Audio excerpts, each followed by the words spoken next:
Olá, queridos irmãos, a paz do Senhor, com muita alegria, estamos aqui mais uma vez, seguindo aqui nossa caminhada, né? Estamos refletindo juntos sobre uma temática tão importante que trata de mudanças. Mudanças que você terá que fazer, situações que você vai ter que decidir. Sabe aquelas coisas que você fica postergando, empurrando com a barriga? Mas chega uma hora que você vai ter que decidir. Tem uma hora que vai chegar. E é sobre isso que nós estamos conversando já faz alguns dias, trazendo para você alguns personagens bíblicos que nos inspiram para pensar sobre a mudança. A mudança, ela é contínua, ela é necessária, ela é fluente. Ninguém é estático. Se você observar quem era você alguns anos atrás, pode ter certeza que não é a mesma pessoa que hoje você é. Porque aconteceram muitos fatos durante esse período que acrescentaram leituras, percepções, entendimentos ao seu redor, ou de maneira positiva ou negativa, ou para o bem ou para o seu mal. De alguma maneira, os acontecimentos que você vem experimentando ao longo desses períodos, eles vão se acumulando e se solidificam em conceitos que você vai estabelecendo para a sua vida. Por isso que você acaba mudando. Você não é a mesma pessoa que você era quando era mais jovem, você não é a mesma pessoa quando tinha determinada característica. Você vai mudando, porque as mudanças são fluentes, elas acontecem o tempo todo. Algumas mudanças, elas são mais resistentes, tem hora que a gente embirra, a gente trava, nós colocamos o pé e não deixamos fluir. Aí acaba acumulando, como uma represa, que não permite que o fluxo do rio siga e acaba represando aquela água e formando um volume maior. E aí uma pressão em cima dessa parede que impede essa água de fluir. As mudanças acontecem sempre. Quando algumas mudanças que são significativas, não são mudanças triviais, mas são mudanças profundas, devem acontecer e não acontecem, acabam represando uma série de sentimentos, emoções, ideias, pensamentos, que muitas das vezes acaba te fazendo muito mal, porque não corresponde ao que deveria ser coerente, correto, equilibrado, e muitas vezes são apenas questões reativas às adversidades e problemas que você está passando.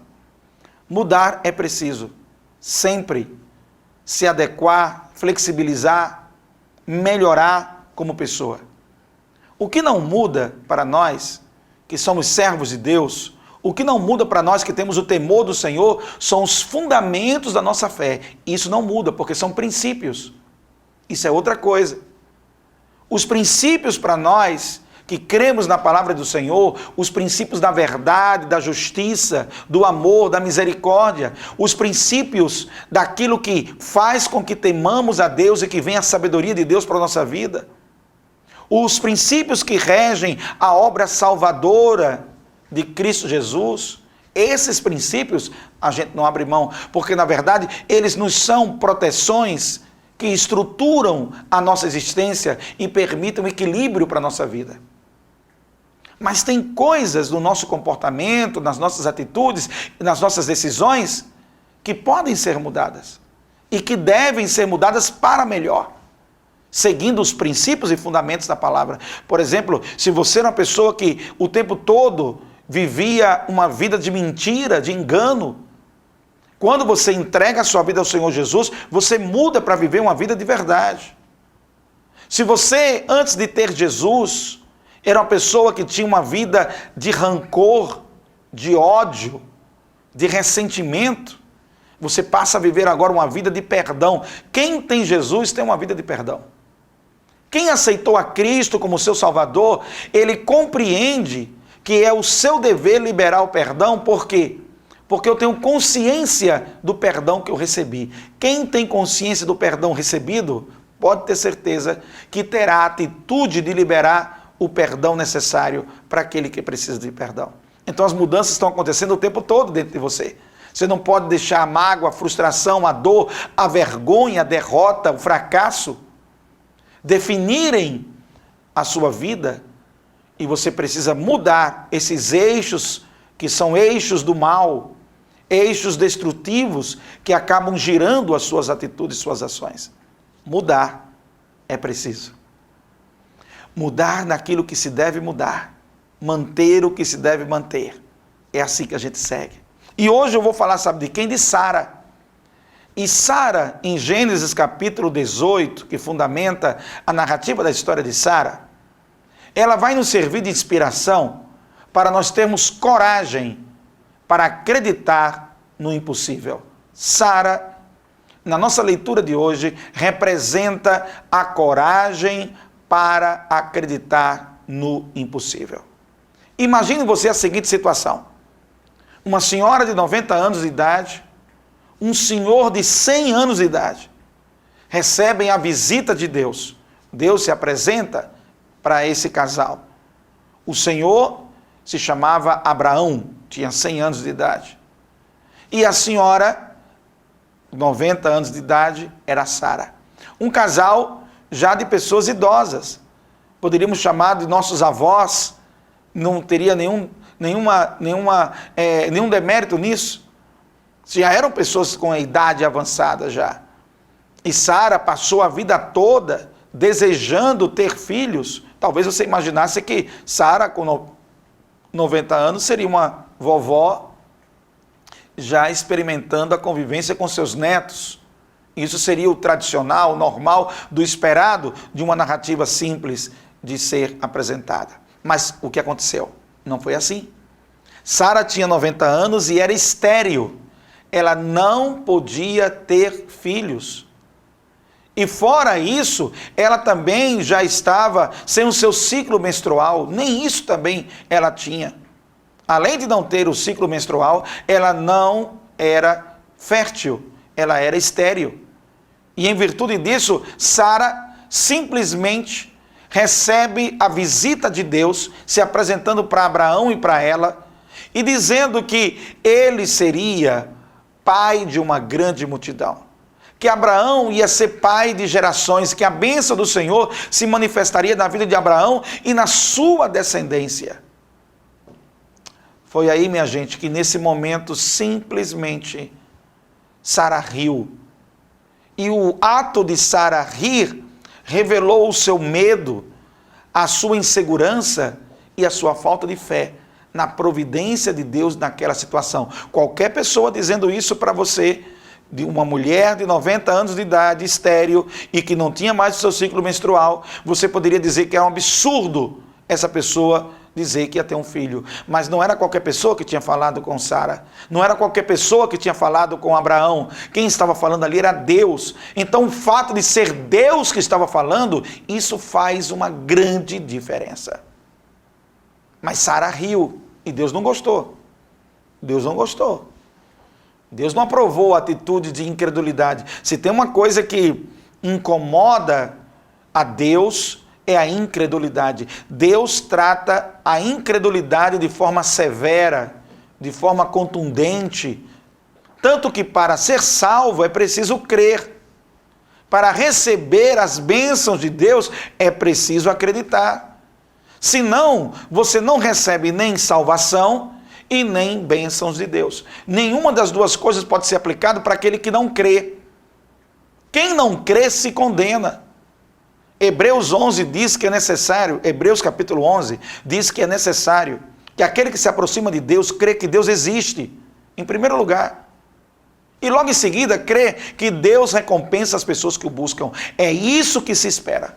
Não se espera outra coisa, não se espera outra perspectiva. Se espera exatamente isso, que você acredite em quem Deus é e no que Ele pode fazer. Se você tem essa fé, isso agrada a Deus. Se você não tem a fé, se você age com aquela atitude que Sara agiu, de rir da promessa, porque parece tão absurda, e é absurda. É absurda. Mas o fato era que era Deus que estava falando. Então, se era Deus que estava falando, então todo absurdo perde o sentido de ser absurdo. Todo absurdo perde a razão de ser absurda, porque Deus é absoluto. Então, como é que pode ser absurda algo promovido por Deus? Como é que pode ser absurdo algo em que Deus está fazendo?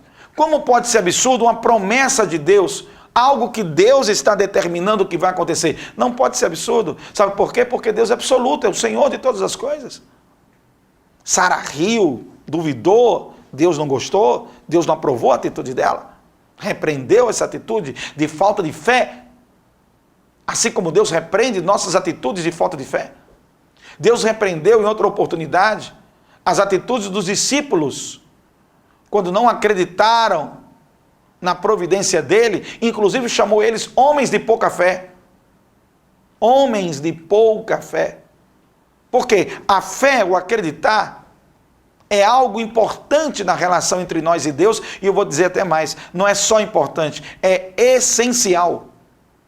Sara, ela é um exemplo da narrativa que nós temos que pensar sobre esses processos de mudança na nossa vida.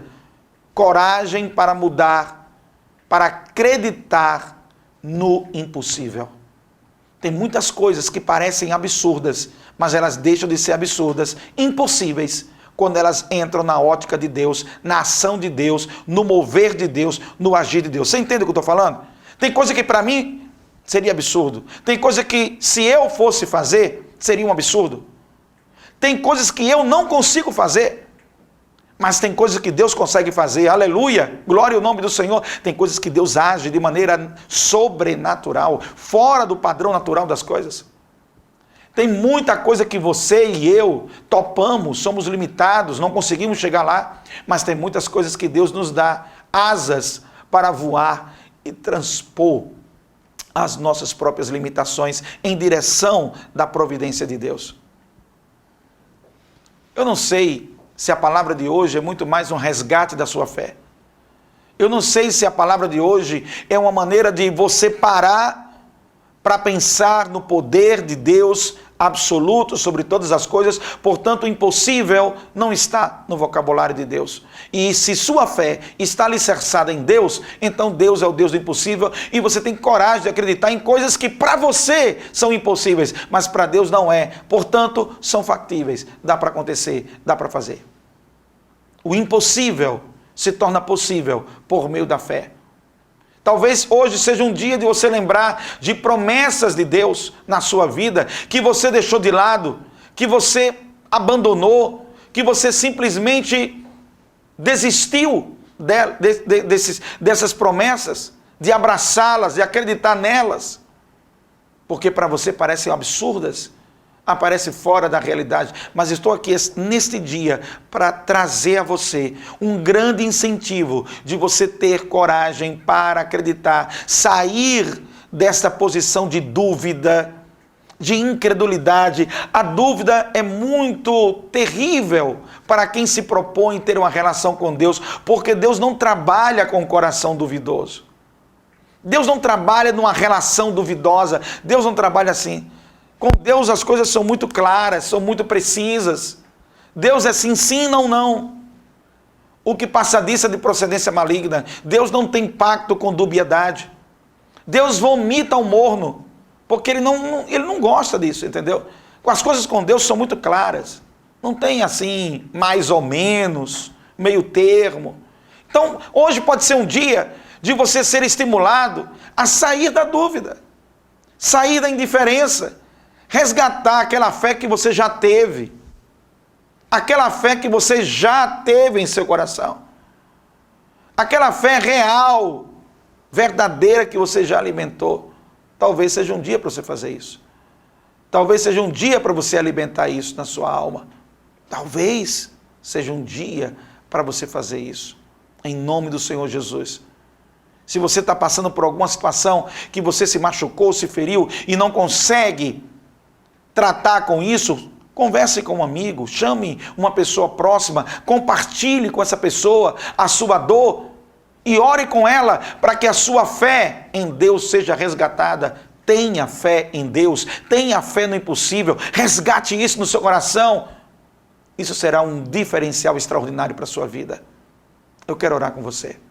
Senhor Deus, Eu estou aqui com meus irmãos, eu quero te pedir, Senhor, resgata, Senhor, a semente da fé. Resgata, Senhor, em corações que estão, Senhor, entristecidos, corações que estão desesperançados, corações que perderam a perspectiva, Senhor. Eu te peço neste dia, em nome de Jesus, resgata a fé para acreditar no impossível, Senhor, e que haja uma coragem para mudar de atitude, de uma atitude de indiferença, de resistência, de completo distanciamento para uma atitude de proximidade, uma atitude de fé, uma atitude do crer no impossível que a ti pertence, e assim tu faz para a glória do teu nome. Amém. Por hoje é só. Deus te abençoe. A paz do Senhor. Coragem para mudar. Tenha fé. Em nome do Senhor Jesus. Acredite no impossível. Deus te abençoe. Paz do Senhor.